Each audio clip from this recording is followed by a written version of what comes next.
mediação solicitou, já está disponível a atividade 1 para vocês resolverem.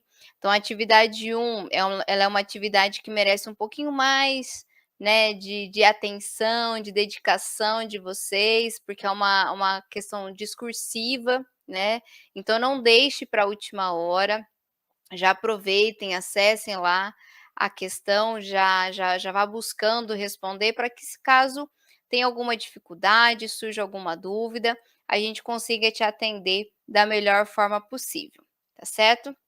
Então, né, falando aqui sobre o nosso conteúdo da segunda aula de contabilidade empresarial, como eu disse para vocês, a nossa primeira aula foi, na verdade, uma vamos, digamos assim, dizer que a gente foi entender um pouquinho o que é essa tal de contabilidade. Ainda não entramos na parte prática da contabilidade, né, não começamos a entender como que ela gera informação, eh, quais são os processos que a contabilidade atua.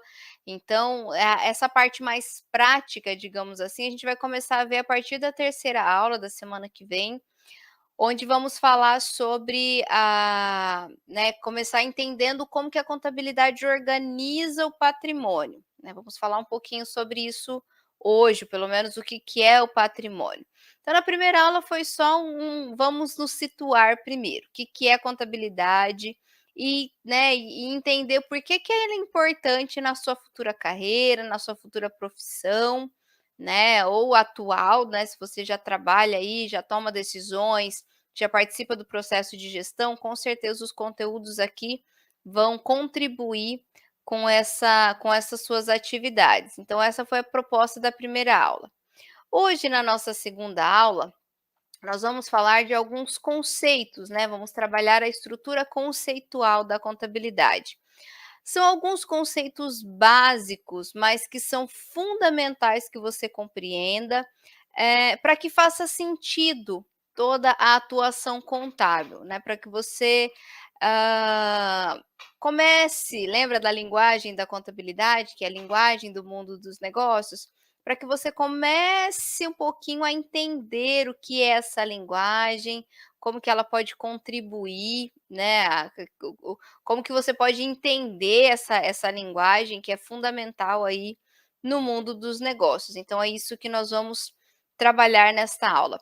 Eu gostaria de sugerir aí que você assista essa aula. Eu sei que mesmo quando nós temos, né, a interação nas aulas ao vivo, tem muitos alunos que assistem por demanda, então fiquem à vontade durante a aula, vá anotando os insights que você vai tendo, coloque lá nos comentários do vídeo, né, eu costumo olhar os comentários, ver o que os alunos estão achando, se estão gostando, se não estão gostando das aulas, se tem alguma sugestão, isso, faz parte de um crescimento, porque é importante a gente estar sempre buscando a melhor maneira de transmitir o conteúdo, né, de contribuir aí com a sua formação. Se ficou com alguma dúvida também, alguma coisa que você gostaria de que falasse um pouquinho mais, que talvez durante a aula você iria comentar, ou solicitar algum esclarecimento, mande lá para o Fale com o Mediador, né, que a gente vai, eh, te atender aí o mais prontamente possível, tá certo? De qualquer forma, né, o conteúdo vou tentar trazer aqui com exemplos. Eu gosto muito de ouvir, né, os exemplos dos alunos, as sugestões, né, a percepção dos alunos, mas eu vou tentar trazer aqui o meu ponto de vista sobre o conteúdo, trazendo exemplos, trazendo situações, tá certo? Então, vamos lá. Como toda aula, nós temos uma problemática, né, e a problemática de hoje é a respeito desses 2 empresários, desses 2 empreendedores, desses 2 homens que trabalham, que têm o seu próprio negócio, né. Vamos conhecer um pouquinho dos 2 neste momento. Primeiro falando um pouquinho do Pedro, né. O Pedro, então, como está mencionado aqui, ele possui uma pequena marcenaria, né. Ele está registrado como empresário individual, a empresa dele está classificada, né, como empresário individual. Eu já vou falar um pouquinho mais sobre as classificações, de empresas que existem no Brasil. O Pedro possui um único funcionário e ele tem um faturamento médio mensal de R$ 12.000, tá certo? Então, a gente pode perceber aqui que o próprio Pedro, que é o empresário, que é o dono do negócio, está trabalhando na empresa, né? Está atuante aí na parte operacional da empresa que ele tem. Como eu falei, né, ele está registrado aqui como empresário individual. Como vocês não são futuros contadores, né? Provavelmente se você um dia for abrir uma empresa ou for participar do processo de abertura da empresa, você vai buscar um contador e o contador vai te instruir a respeito disso. Mas a título de curiosidade e uma breve esclarecimento aqui, eu vou apresentar para vocês os tipos de empresas que existem no Brasil, né, que você pode estar registrando a sua empresa. Então vamos lá. Primeiro, o MEI, né, que é o microempreendedor individual. O MEI é uma categoria empresarial que tem crescido muito nos últimos anos. A pandemia contribuiu também com o crescimento do MEI, mas já faz alguns anos já, né, uns 4, 5 anos, que se percebe uma grande procura pela abertura de empresas na categoria MEI. Isso com certeza vem sendo impulsionado pela própria economia, né? Como muitas empresas, pelas dificuldades econômicas, acabaram fechando suas portas, muitos ex-funcionários ou até proprietários de empresa criaram o seu próprio negócio, né? Então perderam o emprego de um lado, mas resolveram empreender do outro. Então o MEI é uma categoria muito interessante, né? Caso você queira aí abrir o seu próprio negócio, é que ele é lógico que tem ali as restrições de atividades que permitem a a abertura da empresa na categoria MEI, mas ela é uma empresa muito simples, digamos assim. Você sozinho, sem a ajuda de um contador, pode ir lá no site do microempreendedor, individual.gov.br, microempreendedor, eu acho que é só o nome, e você faz o seu cadastro, na hora é gerado um CNPJ. Uma vez obtido esse CNPJ, você tem diversos benefícios, assim como qualquer outra empresa, como obtenção de capital de giro, né, os empréstimos financeiros, parcelamentos, negociações na compra de bens, veículos, equipamentos. Então, é muito interessante você ter um CNPJ, porque você pode usufruir dos benefícios, né, de uma pessoa jurídica, digamos assim. Só que o MEI, ele é um empresário que tem a sua empresa, né, mas ele mesmo trabalha, né, nessa empresa, nesse negócio, ele sozinho consegue fazer toda a parte contábil. O MEI é a única categoria de empresa que não é obrigatória a contratação de serviços contábeis. Então você sozinho pode entrar lá no site, emitir as suas guias de recolhimento de impostos, que é o Simples Nacional, que é obrigatório para o MEI. Você pode fazer as suas declarações. É lógico que tem muitos MEIs também que contratam serviços contábeis, né, para poder ter aí relatórios, balanços, DREs, como qualquer outra empresa. Nessa categoria, você não precisa ter capital para iniciar o negócio, né? Eu quero começar a fazer, eu quero abrir uma empresa para fazer bolos, né? Mas eu não tenho capital para investir. Eu vou fazer bolo na minha cozinha, vou comprando os ingredientes conforme eu vou tendo recurso, né? Vendo um, compro ingrediente para o próximo, e assim até a coisa começar a se encaminhar, e pode perfeitamente. Tem algumas atividades que será necessária o alvará, né, da prefeitura, da sua cidade, mas muitos, né, não têm nenhum local físico exclusivo. Você faz a sua atividade empresarial dentro da sua residência, né, pessoa física, digamos assim. Então, é uma empresa que, na verdade, os recursos financeiros aí se misturam com os recursos pessoais, né, do proprietário. Só que, perdão, o MEI, para você se enquadrar na categoria MEI, você tem que ter um faturamento anual de no máximo R$ 81.000. É por isso que o Pedro, aqui ele está enquadrado como empresário individual, porque ó, o faturamento médio mensal dele é de 12.000. Então, se a gente fizer 12.000 por 12 meses, vai dar 144.000 no ano. Então, o faturamento dele ultrapassa o limite do MEI. Então, ele é muito semelhante ao MEI, né? Só que ele tem aí uma capacidade de faturamento maior. Ele também não precisa ter capital para iniciar a sua empresa.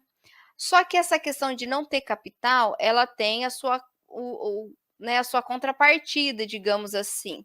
Por quê? Se a empresa não tem um patrimônio próprio, vamos supor que essa empresa, né, a marcenaria do Pedro aqui não dê certo.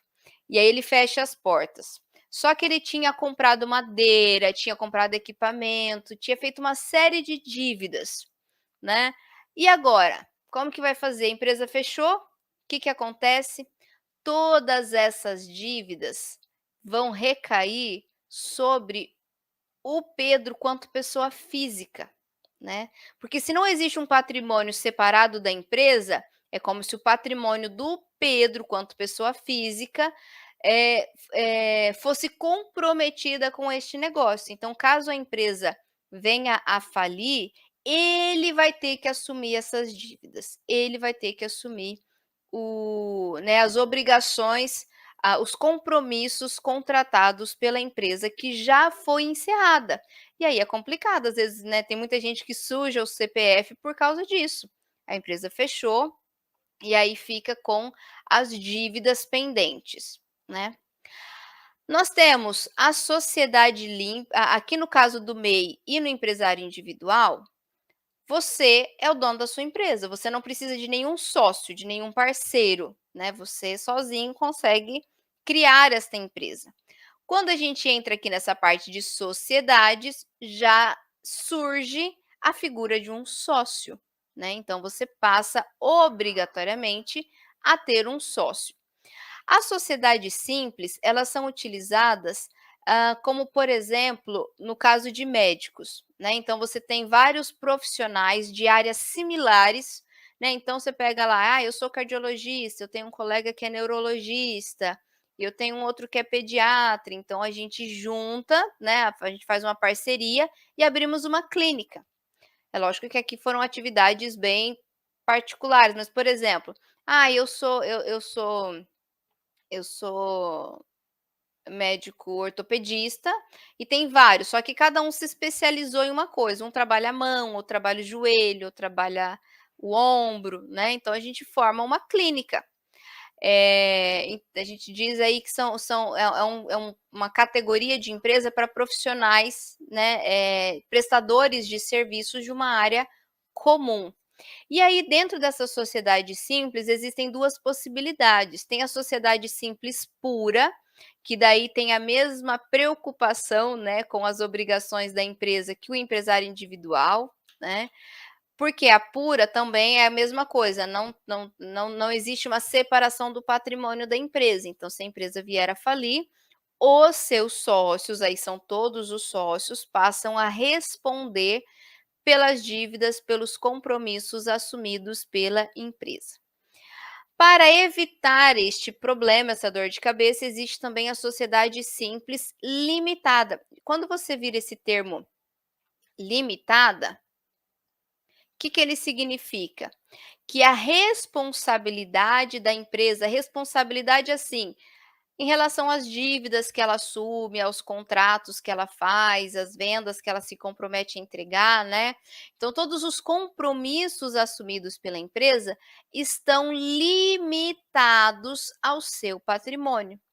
Então, no caso, se a empresa chegar a falir, não deu certo, faliu, o que vai ser feito? Vai ser apurado o valor do patrimônio da empresa. Por que apurado o valor? Porque dentro do patrimônio existe dinheiro, mas existe bens que valem dinheiro.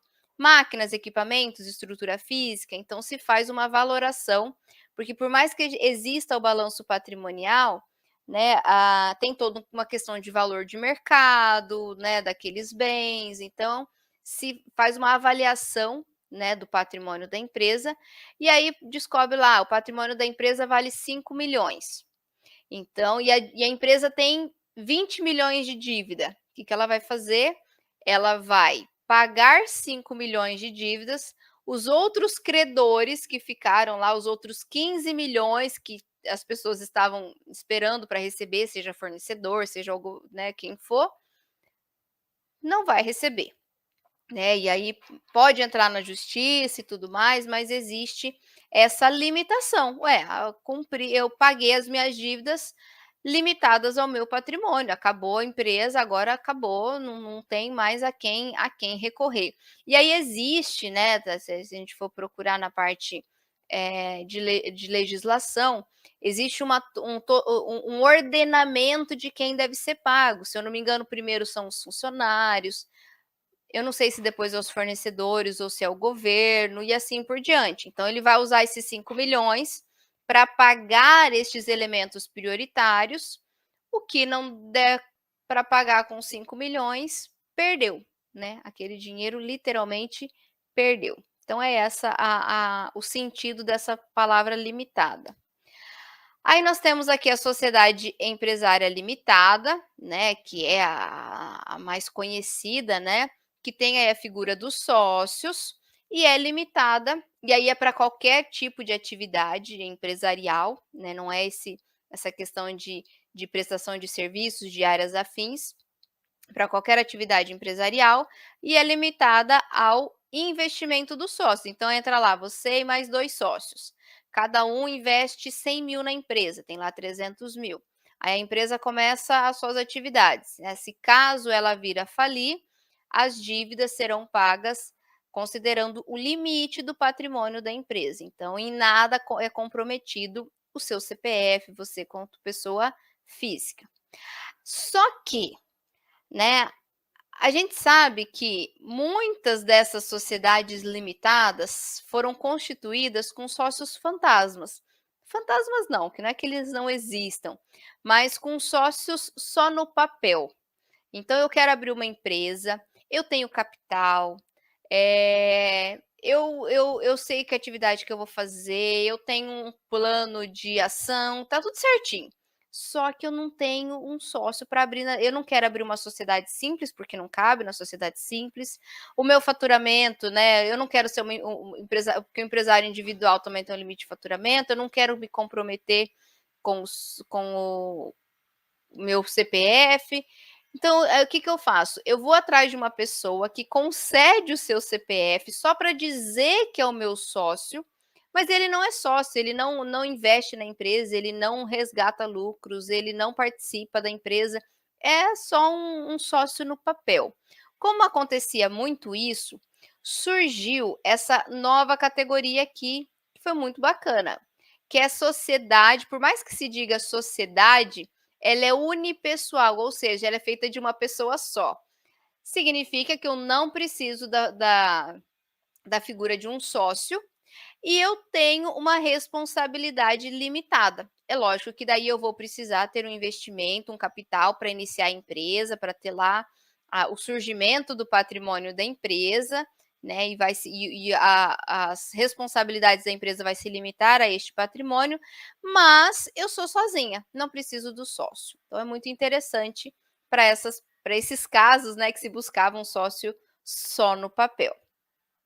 E por fim, a sociedade anônima, né, que daí no caso o capital investido, recebe o nome de ações, os sócios não são mais sócios, são acionistas, aí são para grandes corporações, grandes grupos de empresários, tá certo? Bom, então como eu disse, eu trouxe aqui a título de curiosidade, até de orientação, né, caso um dia você decida abrir uma empresa ou participe desse processo de abertura, você já conhece então quais são as possibilidades, de formalização de uma empresa. Conhecemos o Pedro, conhecemos, né, que ele é um empresário individual, agora vamos conhecer o Tiago. Então o Tiago, vamos imaginar aqui que ele é sócio majoritário. Se a gente for imaginar que é uma empresa grande, porque aqui os dados demonstram isso, talvez o correto seria dizer que ele é um acionista majoritário, né, se a gente imaginar que é uma empresa uma sociedade anônima, por exemplo, mas enfim. Que possui uma rede de lojas de roupas, com 320 funcionários, com faturamento médio mensal de R$ 980.000. Então perceba que é uma outra realidade empresarial. Ambos são empresários, ambos possuem empresa, mas agora existe uma outra realidade. Aí vamos à nossa problemática. Como a contabilidade pode ajudá-los? Como a contabilidade pode ajudar o Pedro, que tem uma pequena marcenaria, e como a contabilidade pode ajudar o Tiago, que tem uma rede de lojas de roupas, né? Bom, o que nós podemos ter aqui de significação, né, dessa situação é que são realidades muito diferentes, né? A gente pode observar até aqui pela imagem, né? Acho que ficou bem claro isso.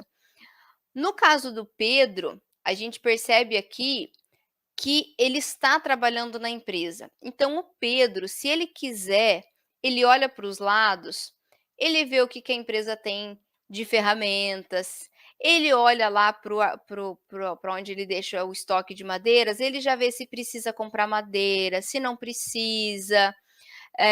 Ele está ali todo dia, então ele está acompanhando o funcionário para ver se o funcionário está trabalhando, se não está, se está faltando, se não está. Então ele enxerga toda a empresa na sua rotina. Já o Tiago, olha só, na figura ficou a imagem dele, no fundo tudo embaçado, né? É como se o Tiago não conseguisse enxergar a empresa assim na sua rotina. Gente, imagina, eu tenho um filho. Muitas vezes eu não consigo ficar acompanhando o que ele está fazendo o tempo todo. Imagina você acompanhar 320 funcionários para saber se estão trabalhando, se estão se empenhando, se estão faltando, né? Imagina acompanhar várias lojas para saber como é que está a por exemplo, o estoque das empresas, para atender o cliente, se eles estão atendendo bem o cliente ou não. O Pedro, provavelmente, ele conhece o seu cliente, ele já enxerga a percepção do cliente, se o cliente ficou satisfeito ou não com aquele imóvel que ele fez. Agora, o Tiago, ele nem vai conhecer os clientes, né? Não vai ter como ele conhecer clientes de várias lojas, de vários lugares, né? Então, são situações muito diferentes. Tá certo? Para a gente entender como a contabilidade pode contribuir nestas duas situações que são bem distintas, precisamos conhecer alguns conceitos, tá certo? Então, é a parte, né, do conceitual, os conceitos da aula de hoje. Mas antes disso, né, eu gostaria de fazer uma experimentação aqui com vocês. Se imaginem nessas duas situações, na empresa, no Pedro e no Tiago. Como que você conseguiria acompanhar, entender ou saber os dados da sua empresa? Né? Ou melhor, o que seria mais fácil? Né? Qual seria as tarefas para acompanhar a rotina da empresa lá no Pedro e lá no caso do Tiago? Bom, o que eu posso dizer, né, por experiência própria, é que tem os dois lados. No caso do Pedro, na sua pequena marcenaria, né, até vou voltar a imagem aqui, ó. No caso do Pedro, ali na sua pequena marcenaria, nós podemos imaginar que é mais fácil tomar decisão, né? O Pedro tá ali, ele olha, ai, tá faltando madeira, liga pro fornecedor, ó, traz, preciso de tanto de madeira, ah, tenho tal pedido, ixi, o meu funcionário não vai vir amanhã, eu tenho aquele pedido para entregar, né? Então, ele consegue tomar decisões mais facilmente, porque ele está ali na rotina da empresa. Em contrapartida, por outro lado, é muito comum que essas pequenas empresas tenham muita dificuldade de controle, tá? Porque o Pedro ele pode olhar para o estoque e ver quantas unidades tem lá de chapa, né, quanto que ele tem de madeira, mas muitas vezes ele não sabe quanto custou, porque ele comprou cada uma de um preço, de um fornecedor diferente, às vezes veio sem nota, né. E como que ele vai calcular o custo daquela madeira? Ah, aí vai mais ou menos, né. Por experiência própria, quando no escritório, né, de contabilidade, quando a gente vai registrar, fazer o fechamento de pequenas empresas, dá muito mais trabalho do que de grandes empresas. Porque não tem controle, não tem, não tem sistema muitas vezes para ir alimentando as informações. Então ele vai lá, pega o dinheiro do caixa, passa, compra um negócio para casa, né, depois ele compra algo, passa ali tá passando ali no centro, traz uma ferramenta e paga com dinheiro próprio, aí você vai fazer o fechamento do caixa, do extrato, não bate nada. Você vai fazer o fechamento do estoque, você não sabe se está certo, se não está, você vai pelos valores que o cliente passou, então as informações acabam sendo muito superficiais, porque você não consegue, né, se o proprietário não tiver bons mecanismos de controle, você não consegue saber exatamente toda a movimentação contábil que ele fez. No caso do Tiago, já a situação é inversa. É difícil tomar decisões, são muitos fatores envolvidos, são muitas pessoas, várias unidades, é uma grande movimentação de estoque, né. Então, para você tomar uma decisão, você tem que analisar papéis, documentos, pega lá dados estatísticos, probabilidade de vendas, produção, satisfação de clientes, ou seja, você precisa de muitos dados. Por outro lado, como se precisa de muitos dados, essas empresas normalmente têm excelentes controles, pagam um sistema, né, e aí as informações são todas digitadas. Nessas empresas existe muita burocracia, digamos assim, né, para você ir lá no almoxarifado, tirar uma caneta, você precisa fazer uma requisição, aí a gente fica: "Ah, mas por quê?".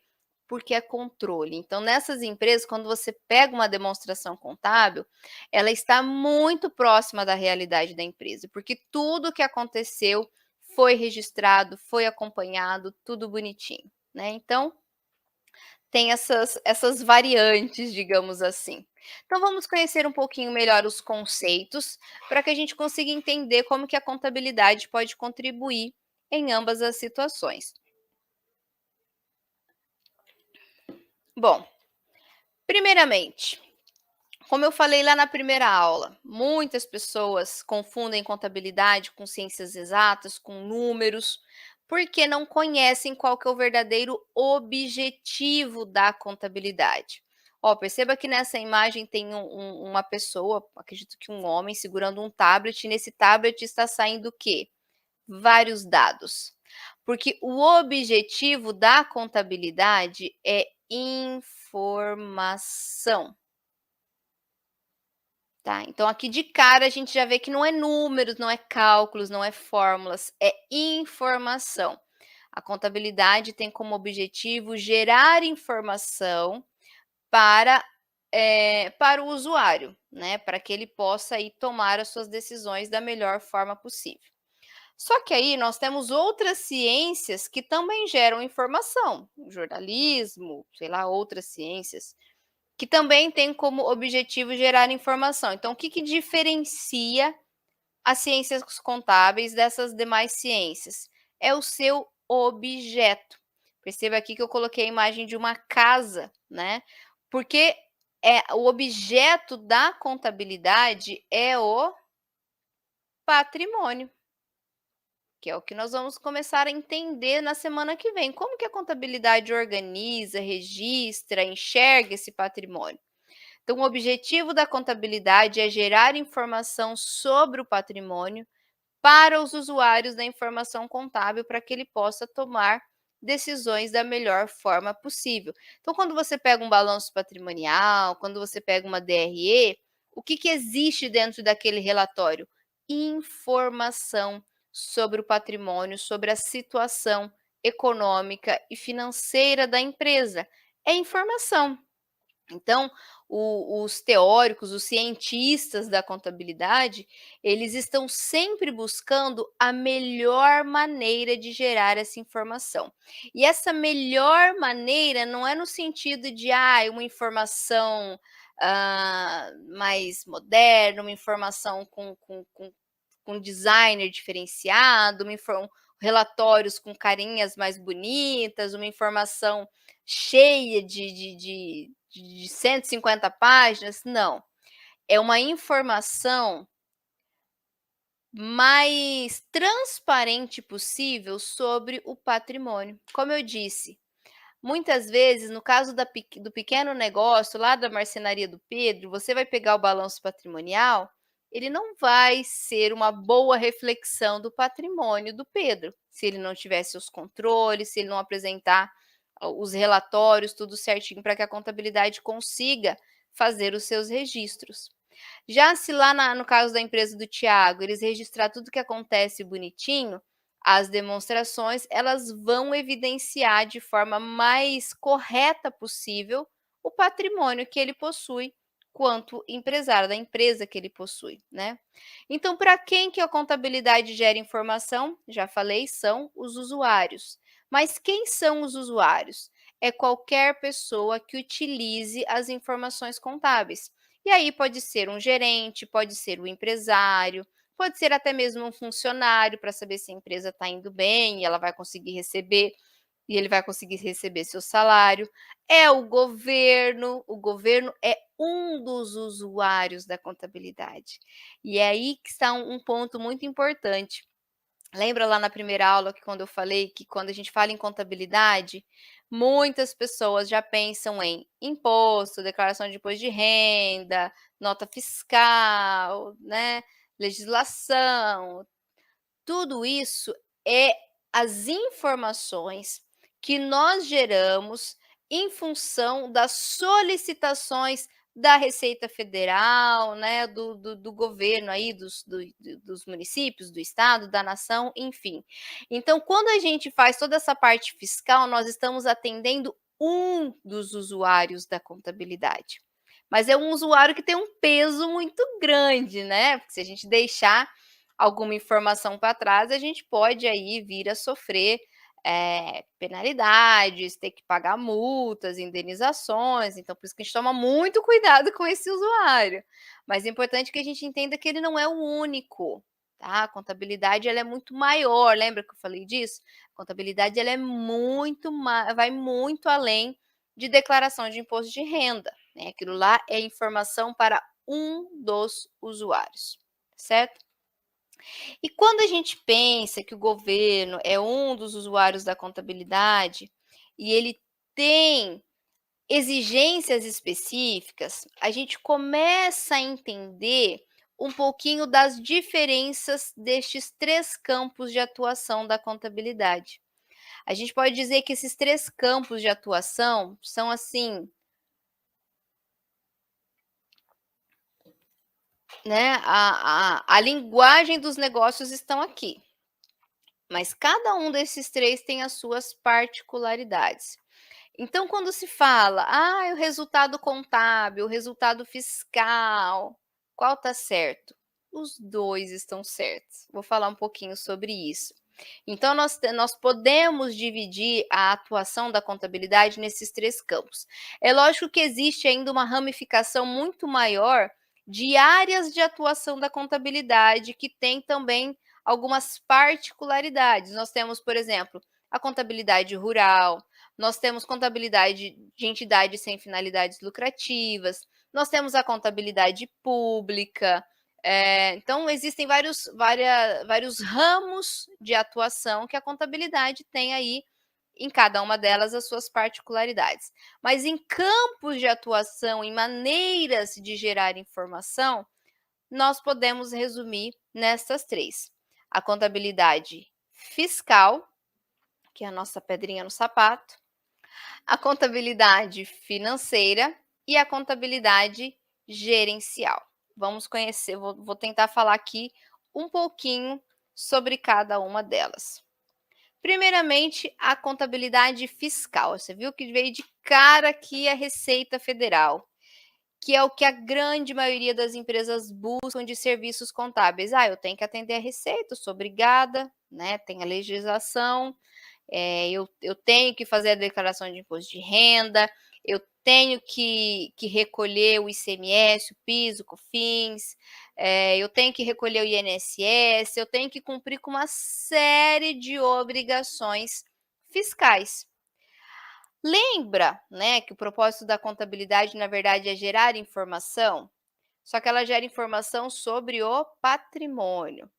E é este patrimônio, ou melhor, é a movimentação deste patrimônio que gera todas essas obrigações. Por que você paga imposto de renda? Porque quando você faz aí a sua atividade empresarial, você tem um lucro, um resultado positivo. Então, o imposto de renda é um tributo sobre o lucro, sobre o resultado da empresa. Então, se essa movimentação de patrimônio gera um lucro, a Receita utiliza esses dados para taxar esse lucro. Ah, então o seu lucro foi tanto? Então você vai pagar isso de imposto de renda. Ah, o seu lucro foi tanto? Você vai pagar isso de imposto de renda. É lógico que a própria Receita Federal apresenta algumas possibilidades de recolher esse tributo. Gente, eu estou falando só de imposto de renda. Se a gente começar a falar de imposto aqui, porque eu sei que tem muita gente que tem curiosidade, porque é muito complexa mesmo a nossa parte fiscal. Teríamos que ter uma disciplina só para isso, porque são mais de 196 tipos de tributos diferentes. É muita coisa, tá? Então, cada um. Porque nós temos tributos municipais, estaduais, federais, nós temos tributos que, se você for comercializar em estados diferentes, vão ter situações diferentes, né? Diferencial de alíquota e tal. Nós temos tributos sobre serviços, sobre produtos, sobre mercadorias, sobre lucro, sobre patrimônio, então, muita coisa, tá certo? Mas é só para que você entenda que, se o contador faz todo esse registro de movimentação do patrimônio, ele é a melhor pessoa para apurar o seu resultado. Só que, como eu disse, a contabilidade apresenta aí possibilidades de como você recolher este tributo, né? Temos lá o Simples Nacional, que é uma maneira simplificada, não tão simplificada, de recolher os tributos. Temos o lucro real, o lucro presumido, o lucro arbitrado, né? Mas todos eles tomam com base os dados contábeis, exceto o Simples Nacional do MEI, porque o MEI existe uma taxa específica para ser paga todos os meses, né? Então, independente se você ganhou mais ou ganhou menos, faturou mais ou faturou menos, você paga a mesma taxa todo mês.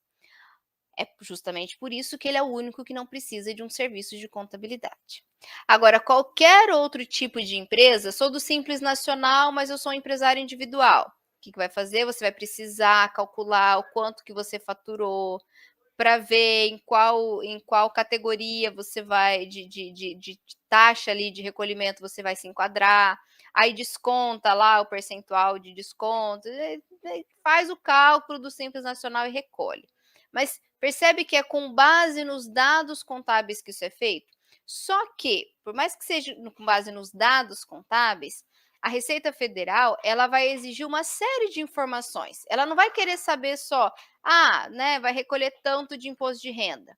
Espera aí, por que você está recolhendo tanto de imposto de renda?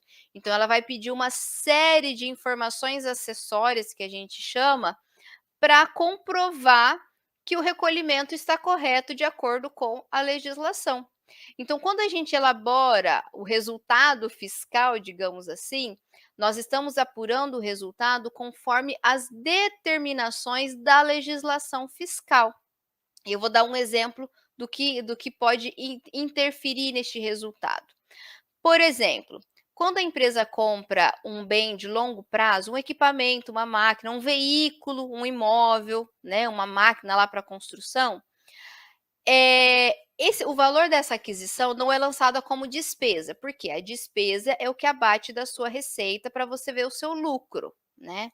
Então, quanto maior a despesa, menos imposto você vai ter que pagar, porque menor é o seu lucro, né. Bem por cima, assim, é essa a ideia. Mas daí, o que que acontece? Então, quando você compra um equipamento que tem um valor alto, você não vai jogar tudo como despesa. Você vai apropriando, que é o que nós chamamos de depreciação. Então, conforme você vai utilizando, você vai depreciando este bem. A Receita Federal apresenta uma tabela de depreciação. Então, não importa qual empresa que comprou um veículo, todos vão seguir essa tabela de depreciação, que é de, acho que a veículos é a depreciação de 5 por 5 anos. Então, vai dar 20% ao ano do valor do veículo, você vai jogar como despesa de depreciação. Essa é a determinação fiscal. A determinação contábil, que é apresentada lá nas normas contábeis, que é um outro órgão, né, lá no CFC, vai dizer assim: não existe uma taxa específica. Você vai depreciar o seu veículo, a sua máquina, com base na sua estimativa de vida útil. Essa estimativa de vida útil vai variar de empresa para empresa. Ah, eu acho que eu vou usar esse carro por 5 anos. A outra empresa compra um carro parecido. Ah, não, eu acho que eu vou usar ele só por 3. Eu acho que depois de 3 anos eu já vou ter que trocar de carro. Ele não vai ter mais utilidade para mim. Então perceba que a contabilidade, ela tenta ser muito mais transparente com a realidade. E a parte fiscal, ela tenta assegurar uma uniformidade, né, até para facilitar a fiscalização e o acompanhamento. Então, lá na sua DRE, lá na sua demonstração do resultado fiscal, você vai calcular a depreciação com base na tabela da Receita Federal. Lá no seu resultado contábil, você vai apurar a depreciação com base na estimativa de vida útil daquela empresa. Então, é mais personalizado, né? Cada empresa vai ter a sua própria taxa de depreciação. Então, é por isso que existem essas diferenças. É que no Brasil, a Receita Federal e o CFC são órgãos muito independentes e cada um tem os seus. Isso está melhorando, tá, pessoal? Não vou dizer assim que eles nem se conversam, não, né? Mas eles ambos têm poder de determinar esse processo de informação. E aí, se você for gerar informação para o governo, para a Receita Federal, você vai seguir as normas da Receita Federal. Se você for gerar informação para os usuários externos, para os investidores que já aí gostam, que querem enxergar a empresa da forma mais transparente possível, aí você tem que seguir a contabilidade, as normas contábeis, tá certo? Então, essa é a contabilidade fiscal. Contabilidade financeira é a contabilidade determinada pelos órgãos contábeis, no caso do CFC, que vai emitir aí as normas brasileiras de contabilidade. Então você tem essas informações são voltadas aí para os investidores, os acionistas, os usuários externos. Todas as empresas de capital aberto são obrigadas a publicar o conjunto de demonstrações contábeis com base nas normas contábeis. Então, quando você pega lá o balanço patrimonial da WEG, da ArcelorMittal, né, de qualquer empresa de capital aberto, elas foram elaboradas com base nas normas contábeis. Então, ela também é obrigatória, né? Mas está vendo que já é para outro usuário. E se você pegar aí o conjunto de NBCs, das normas brasileiras de contabilidade, elas seguem as normas internacionais de contabilidade, né, as IFRS, e ela tem esse sentido, né, de tentar ser mais particular, de tentar ser mais realista, né? E quando a gente fala em realidade, a gente tem que levar em consideração as particularidades de cada empresa, né? Cada empresa é uma empresa. E quando a gente chega na contabilidade gerencial, é uma alegria. Aí eu não preciso me preocupar com norma, com lei, com regulamentação. Aí eu implanto a minha contabilidade ali dentro, do jeito que eu quero, da forma do relatório que eu quero. Que é lógico que tem várias teorias, tem vários ferramentas desenvolvidos pelos cientistas da contabilidade gerencial, mas a ideia aqui é que não existe regra, né? É uma contabilidade moldada para a realidade exclusiva daquela empresa. Então, nessa empresa, eu não vou seguir a taxa de depreciação lá da Receita Federal, eu não vou ficar me preocupando com a vida útil, né, que eu espero do meu bem. Ah, eu vou depreciar dessa forma porque eu acho que assim é mais coerente com a minha realidade, né. Então eu não sigo normas, aqui existem os relatórios gerenciais, e aí também não tem periodicidade, né. Tem empresas que vão gerar relatórios aí de controle financeiro, de controle de matéria-prima, de controle de produto, de vendas, né, e existe uma infinidade de relatórios possíveis. E aí com a maneira de se gerar informação na contabilidade gerencial também é aberta, você pode apresentar em gráficos, em relatórios, em vídeos, né. Nã é aquela que realmente participa aí da rotina da empresa.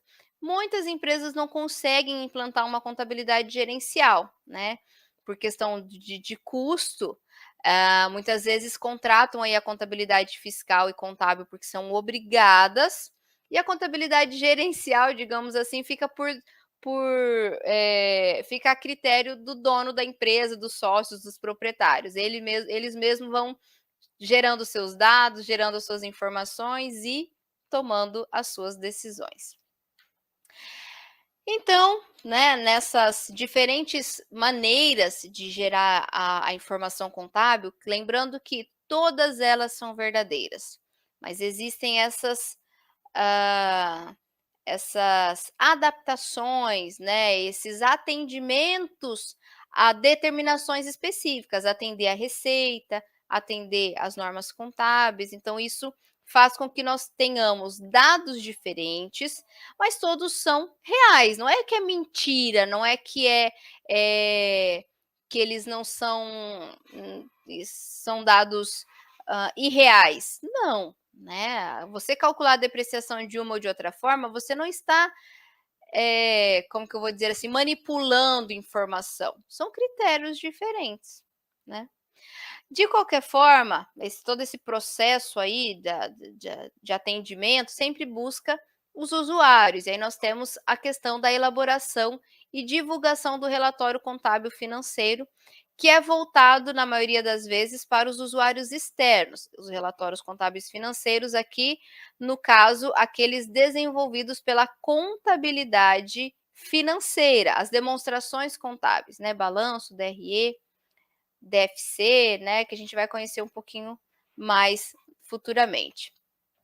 E para elaborar essas demonstrações para os usuários, a contabilidade tem que se preocupar com algumas características, né? Características qualitativas fundamentais. Quando o contador gera informação, ele precisa é, é, ele precisa pensar que essa informação ela tem que ter relevância e representação fidedigna. O que seria essa ideia de relevância? Vamos imaginar que eu estou montando um relatório. Eu não vou falar especificamente de demonstrações contábeis, porque a gente ainda não viu, mas vamos imaginar que eu estou fazendo um levantamento do patrimônio da minha empresa. Gente, patrimônio é tudo que a empresa possui. A gente vai falar um pouquinho melhor na semana que vem.